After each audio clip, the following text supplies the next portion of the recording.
Hi, I'm McKenna Williams, and you're listening to Caretakers Journey Podcast. I am your host, Carole Leathem, and I am so excited to welcome you to our meaningful conversation today. My guest is a very special person to me. She is my niece, and she lives in Arizona. She is a registered acupuncturist, and I did not know what that was until she went into this field. So I am excited to bring her and her business to you because it's very fascinating. When she is not working, you can find her leading spin classes at her gym. And she has a goal to hike every national park in the country, and she is well on her way to that. So, McKenna, I just want to welcome you to the show today. Hello, hi, good to see you. And just in case McKenna refers to me as Tante Meow at some point during our interview today, that is what my nieces call me. And so it has been a lifelong thing for me, and I just love it. So let's talk for a second, because if you are a weary caregiver like me, sometimes we just get to that point where we are just on overload. I just want you to know that as we go into this episode today, God sees you. He knows the weight that you carry. He knows the sleepless nights. He knows your aching back. He knows that your heart longs for rest and community. And today we are going to explore something that may be a little different, that you might not have even considered, because I know it was something that I didn't consider. But today we're exploring how the ancient wisdom and God's beautiful design for our bodies might bring a measure of peace and relief. And the ancient system we're talking about is acupuncture, because it's been around for a long time, my friends. So, McKenna, let's just start off at the beginning. What led you to acupuncture? How did you even discover it? Yeah, let's see. I first had acupuncture after I had hip surgery, actually, from dancing. I was a dancer for a Okay. long time, and it worked really well. And then I continued on and got my undergraduate in kinesiology with the intention of doing physical therapy. And I was going through physical therapy, and something just felt off because loved working with the body, but I Hmm. wanted something more than just the physical body. And I was working at a yoga studio, and there was an open house for the acupuncture school. So I went, and I was like, wow, this is everything I wanted to do. Getting to work with the mind, the body, the soul, working with herbs and needles and all sorts of stuff. So, yeah. And so I signed up the next day. I think I actually wrote my application that night, like in bed. I was like applied immediately after that open house. And the rest is history. Yeah.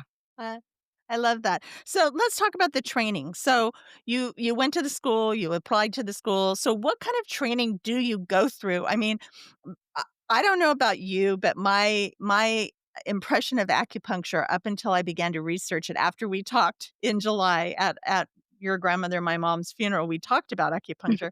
I began to research it, and I discovered, just based on the few conversations that we had, that it's a fascinating thing.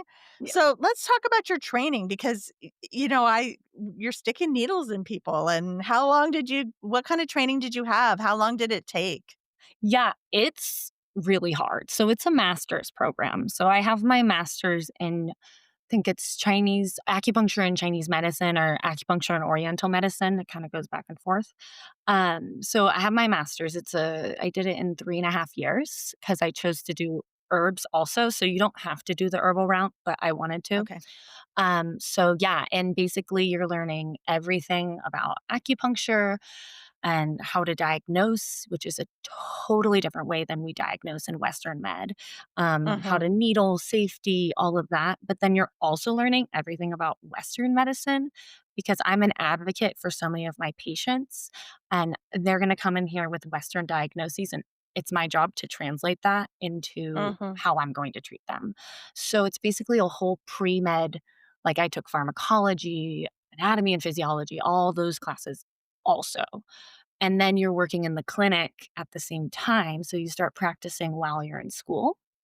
Um, so it's a really, really intense program, and then once you graduate, there's 4 boards you have to take nationally, so it's like a really intense certificate, like it's no joke.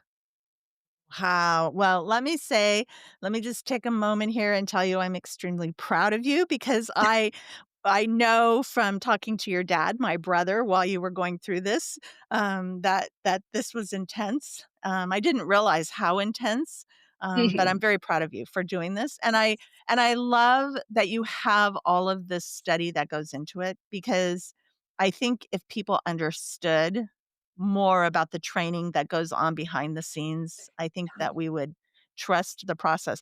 Since I saw you in July and began planning for this episode, I have run into 4 or 5 of my friends who do acupuncture here in the city in Big California where I live.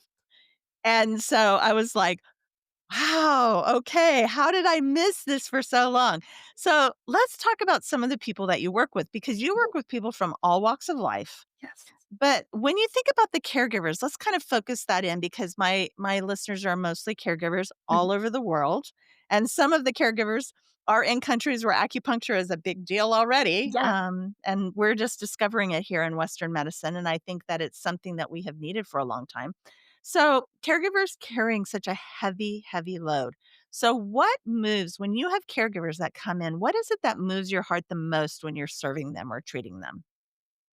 I'm always so happy that they're sitting in the chair and they're coming to the table. That's the first thing. Whenever I have a caretaker come in, the first thing I tell them, I say, you need to fill up your own cup before you fill others because that's the biggest thing I see. And it's like, we're trying to schedule, they're trying to find the time. Can I get someone to watch them? Can I get someone to drive them? This and that. And sometimes they've even had to bring people in with them. And I'm like, that's fine. People can sit in the room if you're comfortable with it, like however you can get the treatment, because that's what's really important is to still take care of yourself because you'll never be able to take care of someone else if your cup isn't full. You're speaking our language, girl. That is exactly what, I believe, and it's something that is so critical, and I love to hear you say that because, the more we can get that message out to the 55 plus million caregivers in the United States alone, it's so, so important.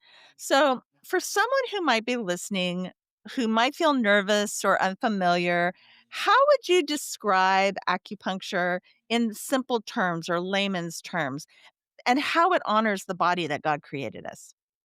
Yeah. So, simple terms I like to say is that your body has the power to heal. And all I'm doing is pressing the buttons with little needles.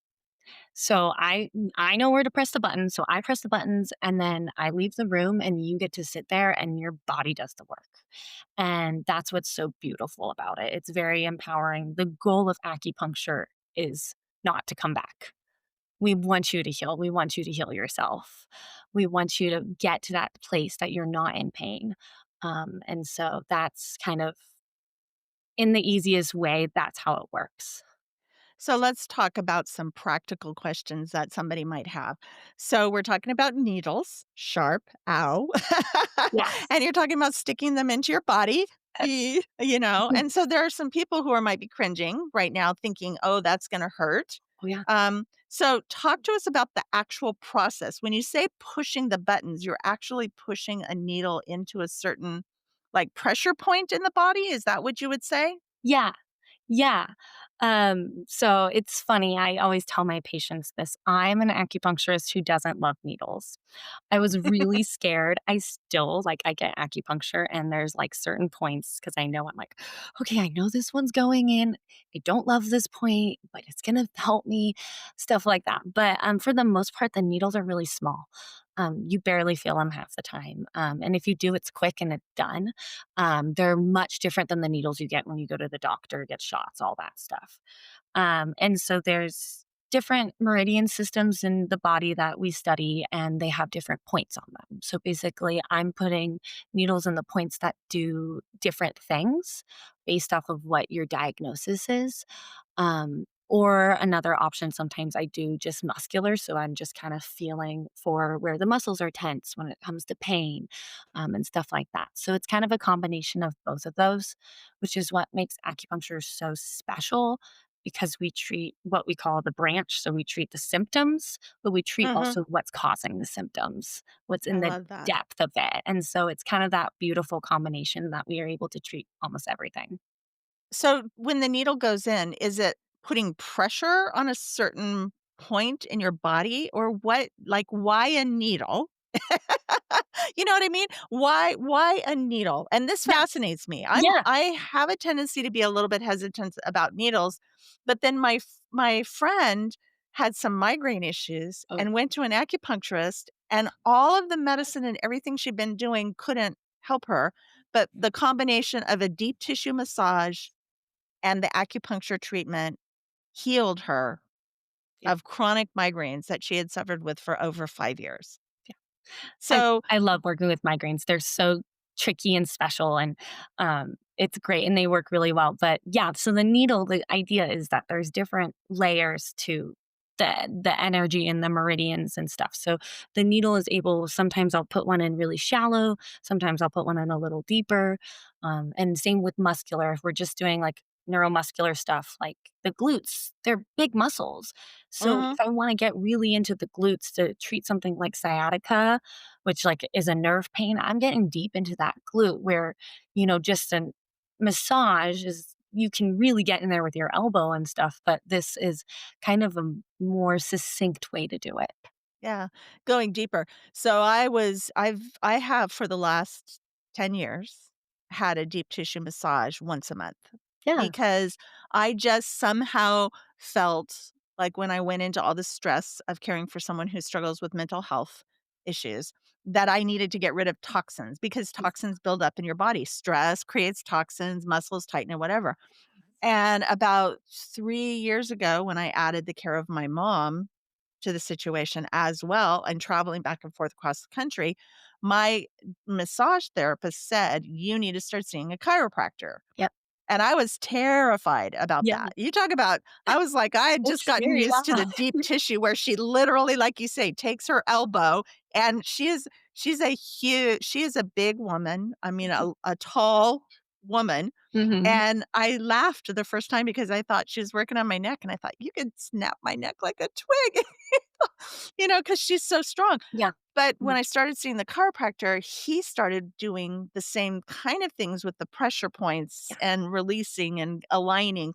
And I think that it's so important for us to understand that that's one of the ways our body heals. Mhm. And when God created this unique body, he created it with these points of in our body where we can do this. Yeah. So when you have a caretaker who comes into your clinic for treatment, okay, so you have a caretaker who calls in and she's maybe got stress or she's got headaches or whatever. What are some of the most common struggles that you see caretakers? Like, what are some of the most common struggles that a caretaker would come to you for help with? Yeah. Um, I'd say obviously stress. Stress is Okay. always it's everyone, but especially with my caretakers. And then next to that, pain, a lot of pain, especially caretakers who are having to do manual lifting. Yeah. Or like a lot of them are, I'm grocery shopping for me and my dad or this and that. So a lot of Mhm. pain. Um, I mean, everyone runs around like this with their shoulders up. That's a huge thing right here. I know. Right here. Yeah. Yeah, yeah. And then sleep. Sleep is another one, which Oh, goes along sleep. with stress. So, Yeah. yeah, those are Yeah. the I say the three top things that I treat with caretakers. So you can do acupuncture treatment for sleeplessness. Yeah. Yeah. Most of the Wow. time, people love coming to see me because they know that night they're gonna have such a good night's sleep, and I have patients that purposefully schedule me at the end of the night, my, like, last appointment, so they can just run home and go to bed. Wow, because they know that when you're done, they're gonna help you. Mhm. Wow. So let's talk about safety for a second because safety is huge because some listeners, like I said, may be fearful of needles. You said you were used to be, and they might even wonder if acupuncture conflicts with their faith because I know when one of my friends said she wishes she had gone years and years ago to see an acupuncturist, but she just was afraid that it would conflict with her faith. What would you say to someone to reassure them? So, safety wise first, like acupuncture is super safe. The needles are super small. There's not a ton of like counterindications. The biggest counterindications I have to be worried about are actually with my herbs. So, honestly, there's if you go to someone who's skilled and trained, for the most part, like you're gonna have very low risk. And when it comes to kind of the faith, it's funny. I've had quite a few people come in and say that same thing. And they were like, I was really scared to come and I wasn't sure how this would feel. And it's medicine, and that's what I tell them. It's like going to the Mhm. doctor. It's not, I'm not doing a religious ceremony on the table or anything. I'm putting needles in your body, and I'm a medical practitioner, and I look at the body Love in it. that way. So it's really inclusive of everybody, any age and religion or anything, because I don't even need to talk to you. I'm just going to put the needles in and let you do what you need to do on the table. I love that. I know that there's a lot of if we don't understand things, a lot of times that brings fear. I know when I first started dealing with the mental health world because, I was thrown into it with my husband's struggles.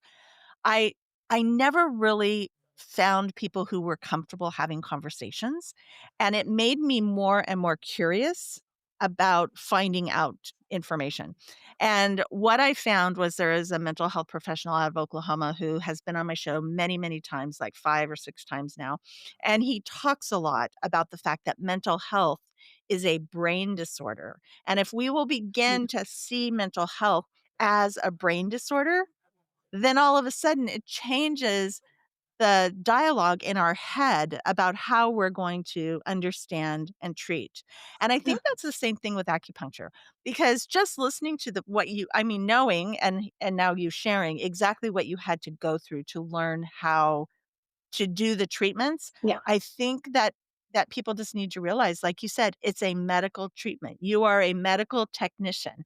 And so far, and so for so long, it hasn't been looked at that way. And I think we're changing what that is. And we're providing an avenue for people to find healing, which is so critical. It's like I said, I'm a total believer. I've never had acupuncture myself, but it's not something I would be afraid to do now Mhm. if I needed it. So let's shift for just a second and let's talk about what a caregiver could kind of expect when they walk in for their very first visit. So when you walk in for your very first visit, what's normal and like how should they prepare? Like how do you go about diagnosing something? Yeah. So, first visit is longer because we really take a lot of time to talk in the beginning. I really want to get to know you in all aspects. So, you come in and I ask you a million questions about everything from, how you sleep, what your energy's like, your digestion, your Mm, emotions, I love it. anything like we talk about the whole body.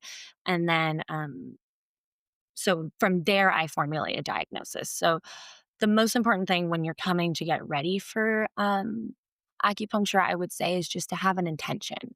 So, first thing I ask all my patients is, what do you want from treatment?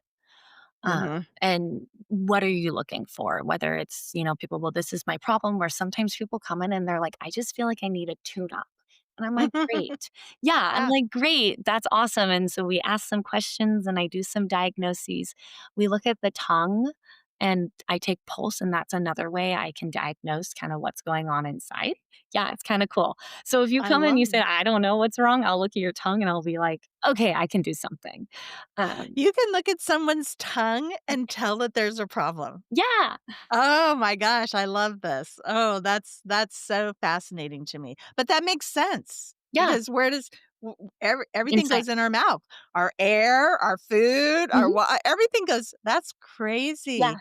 yeah. That's crazy. So someone could come to you and say, "I've been diagnosed with," and then you can ask questions and try to figure out, you Mhm. know, Most of the time, if someone comes in and they're like, "Hey, I've been diagnosed," especially like a lot of autoimmune, I treat a lot of fibromyalgia, okay. um, Lyme disease, all sorts of things. People will come in and say that, and I kind of know those words, and I kind of already have a idea, but I still ask them all the questions because we look at every condition separately. So, like if you come in with back pain and Mhm. someone else comes in with back pain, there'll be different diagnoses based off of kind Okay. of the root of who they are. Yeah, the what's going on. So, many of our listeners might not be able to schedule an appointment right away, or they're sitting in their living room right now going, I don't know, I don't know, I don't know. So, is there a way that you could guide them through one or two simple acupressure points that they could use in their own personal time? Maybe during a prayer, during a quiet time, something that they could do themselves, something simple that they could do themselves that would kind of begin to help people understand how those pressure points, like, I will go in and my massage therapist will say, "Oh, we really need to work on your feet." And she was working on one of my feet the last time I was in there, and she said, "Have you been having digestion problems?" And I'm like, "Yes." And she goes, "I think you have a problem here." She goes, "Just bear with me." And she started really working on something. And then when we got done, this is a massage therapist, not and she's like, "Yeah, this is a pressure point. This is a pressure point. You should do this when you feel this, and you should do this." So, can you give us just a couple of maybe two little things that somebody sitting at home listening might want to just try that would make them a believer? Yeah. Um, okay, so one of my favorite ones is a point on the top of your head. So if you take your ears, your hands on your ears, and you connect right up here, this is it. And if you're feeling tired, you need a little pick you up, you just tap the top of your head like this. I feel it. Yeah, it's a fun one. The other Okay. one I really like is for like stress and anxiety. It's on your hand, so just like right in the center of your hand, kind of like between your pinky and ring finger or anywhere you just can kind of rub that. And I like this one because it's really easy. Like I give it to my patients who have social anxiety because it's really easy. No one's noticing that you're doing this really. You can just kind of sit there and rub your hand if you're having a difficult conversation or you have to deal with someone. No one thinks about it. So it's a great spot for it too. So, in my experience of dealing with my husband, it's interesting that you would say this. I talk about the thought process of listening without hearing, meaning if you're having, my husband would have these difficult conversations where they would be full of blame and very full of anger. And I needed to listen, but I didn't need to hear. And so I would talk about holding your hands out face up on your lap and letting the little angry stuff go down your shoulder, kind of like imagery of how to just kind of release it, but not contain it. Yeah. Now I'm sitting here thinking, "Oh, that would be the perfect way to just sit there," because as I'm Yeah. rubbing that, Yeah. I can feel the difference that it's making in my Yeah. hand. Yep. That's very, very cool. And I think just like what my massage therapist did with my feet. There are, because she said to me when we were done, I was asking her about it, and she said that there's all of these nerve endings and pressure, she called them pressure points Yeah. in your feet. Yeah. And she said, go home and look up how many pressure points are actually in your feet and different ones. So that's really cool. I love that. So what she did was she put her hands on her ears and touched her fingers, and where the fingers touched on the top of your head, where that is, you just tap it.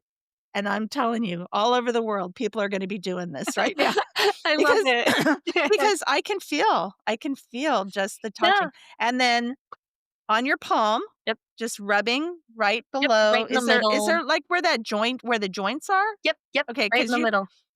And right in the I middle. had a really sweet young man, and he had a lot of anxiety, and he was a really strong Christian man, and so, I taught him to remember it. I was like, "Where Jesus was nailed on the Oh, cross," and he loved that.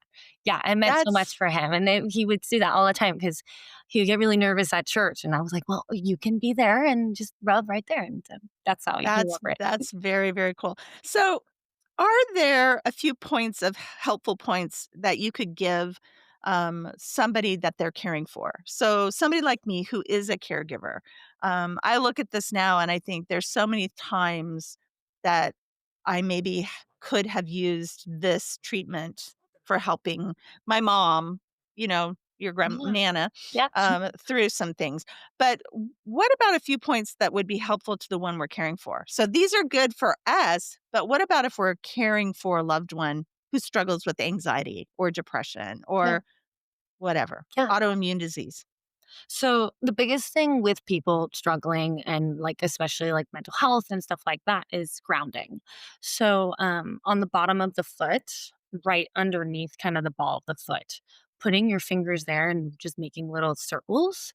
And Okay. then I usually guide through breath also at the same time. So I have Okay. people breathe and imagine bringing their breath down to the Mhm. spot I'm rubbing. So grounding is the biggest thing I would do for them. Also, yeah, the little hand one helps for that too. Yeah. It's nice. That's very cool. So have you ever had a caregiver bring one of the people they're caring for in for treatment? Yeah, yeah. And so Uh, and so it's share with really us 1 or 2 special. stories. And Chinese medicine, there's a theory also called like it's like treat the mother to treat the child. And so, it's been sometimes like that. So I've had really mothers come in and then they've brought their child and it's been really interesting. Or the other way, I've had children I've seen, and then the mom will finally come get a treatment and the children will start improving. So it's really Wow. interesting. Yeah. I had a guest on a few days ago, and one of the things that oh, no, she hasn't been on yet. Yeah, I gave that away. She's coming on in September. So this is gonna air the last week in August, but I have a four-part series that I'm gonna be doing in September called Becoming Whole Again. And, I had a, therapist come in and talk to us for 4 different weeks. So we're gonna have 4 weeks in Yay. September. And one of the things that she talked about was not matching the mood, Yeah. It's and, big. so important. So as we kind of start winding down, are there some common myths that you would like to clear up right now? Some misunderstandings about acupuncture that you would like to just say, this is the truth, we're gonna clear it up right here. Let's solve this right now, McKenna. I'd say the big thing is that acupuncture has to be painful. It doesn't. It doesn't have to be painful. I don't have to put a million needles in you. Also, you don't even need needles. So Chinese Mm, medicine covers a huge array of things. I literally had a patient come in today. It was her first ever appointment, and she was like, I don't want needles." I was like, "Great, we can do other things. I have mm, cupping, gua sha, massage. You have non-insertive needles. I have all sorts of things." So if the needle thing is scaring you, go to the acupuncturist, see what they can do. And often, you build that trust and then we try one needle and you're like, oh, that wasn't so bad. But just go in and see, even if you're just getting herbs, like something. mhm. It doesn't have to be needles. And when you do get the needles, they're so small. They most of the time don't hurt. It's honestly, I fall asleep on the table when I get acupuncture. It's really relaxing. I love that so much. And I know that as you've been talking that just I can imagine caregivers all over the world right now just taking a deep breath, pressing those points, whispering a prayer, inviting the Lord to bring peace to what can be very chaotic and messy. And I know I'm going to use them myself in my own caregiving journey. And so I just never saw this I never saw, and I loved how you talked to that guy and told him that this is where Jesus, when you told him to touch where the nails went into the hand. Yeah. And I like the idea of the breathing because so much of what we do, I find myself when I'm stressed holding my breath. Yeah. And I think and my trainer has been teaching me how to breathe Mhm. because breathing is something that when you are under stress for a long period of time, you forget to do. So talk to us just for a few minutes about how breath work is because you talked about doing pressure points and breathing work. So talk to us for a few minutes about breath work and what that looks like. Yeah. So, I mean, first off, just breath work is so important in your life because it's the way that you can trigger your nervous system in good or bad ways. So, if you Mm, hyperventilate, it's going to stimulate that fight and flight response. But if you do deep abdominal breathing, it's going to squeeze that vagus nerve and make you relax. So that itself is really important. I use breath work a lot with my patients that are nervous with needles. We do breathing with the inhale and exhale I insert, and that helps a lot with what I call spicy points. So points on the hands and the feet sometimes are a little spicier. We'll do breathing with them. So I'll do a big inhale and big exhale, and half the time you don't even feel it then because you're distracted with that breathing and you're not holding your breath. Because if you hold your breath while I'm needling, your muscles are tense, so you might Yes. feel it more. So that in itself. But then in the theory of Chinese medicine, our goal is to move. So I'm trying to move things through your body, move stuckness, move emotions, move things. So if you're holding your breath, if you're not breathing, things get stuck. And Mhm. that's, like, the origin of it, and that's kind of where that frustration comes from when you're a caretaker. That's a lot of what I see is just they're holding their breath, and so, Yeah. yeah, letting that being able to open up, take that big breath is really gonna like, physiologically help you. Oh, I love that so much. And breathing is so critical because we need it to live. Yes. But it's so true. When you think about the stress, we tend to breathe shallower. We tend to hold our breath. We tend to tense up. We tend to do all of the things that fight against helping us be healthy. And that's why I think so many caregivers fall into burnout. They fall into their own health crisis. They fall into their own mental health issues sometimes. So I know that a lot of caretakers feel unseen, and they Mhm. feel exhausted, they feel stretched thin, sometimes they even feel hopeless. So, what encouragement could you give directly to that caretaker as we start to wind down? Yeah, I think the biggest thing is to take care of yourself, obviously physically, but also emotionally, spiritually. A lot of what I end up doing for my caretakers is listening. They'll come in and I'll be like, "Hey, like, what do you want to work on today?" And then they will tell me a 15-minute story about how they were trying to hook their dad up to dialysis and it broke and they stressed and I'll sit there and listen. And they'll be like, "I'm so sorry I'm talking so much." I'm like, "No, this is part of your treatment." Part of your treatment is having someone to talk to those stresses about Mm, and someone to listen. And I love that's that. honestly like 50% of what I do for my caretakers is just sit here and hold space for them to say what they need to say. Mm, yes, I call that the ministry of presence. It's just sometimes we just need someone to be there. Yeah. We just need to know. I did that this morning for someone. I sat for 2 hours and just listened as they were talking about their caretaking journey, and it's the ministry of presence is the greatest gift that we can give Mhm. sometimes to someone who's in the thick of it. Well, McKenna, I have one more question. Yep. How would someone go about finding not just an acupuncturist, but someone like yourself? I mean, if you are in the Tucson, Arizona area, what is the name of your clinic? Chill acupuncture and wellness. Okay. So if you are in the Tucson, Arizona area, chill, go find it. But how would somebody like me find where would I go to look for someone who's trained like you in the art of acupuncture? Yeah, I think, there's a lot of different options. If you have an acupuncture school nearby, which you might, there's actually a lot more than people think. That's always a great place to start. Okay. And those are usually pretty affordable treatments too, which are nice. Nothing hurts a good Google search, but you can also go online. Like we have a national board, so you can kind of search people through your state board or your national board. Okay. I have a lot of doctors that will refer out. So you might ask a doctor, ask a massage therapist. I always say ask someone that you trust because Mhm. there's so many different acupuncturists and we're all a little different. That's the beauty of this medicine is we all treat just a little different. And so find someone you trust and you connect with because that's going to help you get the best results. Absolutely. And one thing I did not know is that insurance companies are changing Yes. and health insurances Yes. companies are now covering things Huh? like chiropractic care, acupuncture care, massage therapy. And and all you have to do is Go. Yeah. ask.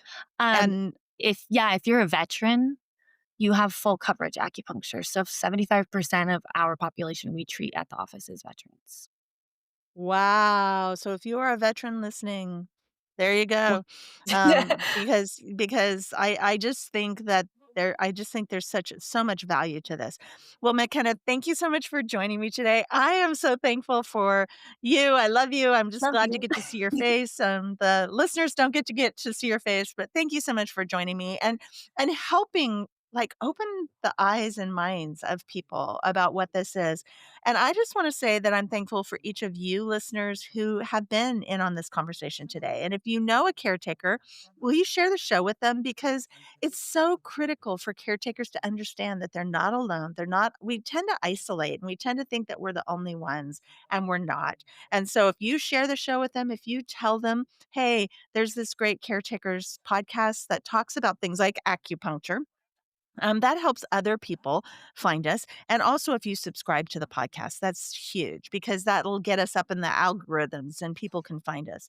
And I want you to make sure and go to the website because I have a newsletter that drops into your inbox every Tuesday morning. And it's full of just what's going on in the world of caretaking. I give you inspiration, I give you direct links to the podcast and to some books that I'm reading and things that I'm learning along the way in my own journey of caretaking. And all of the information that I have goes to my email community first.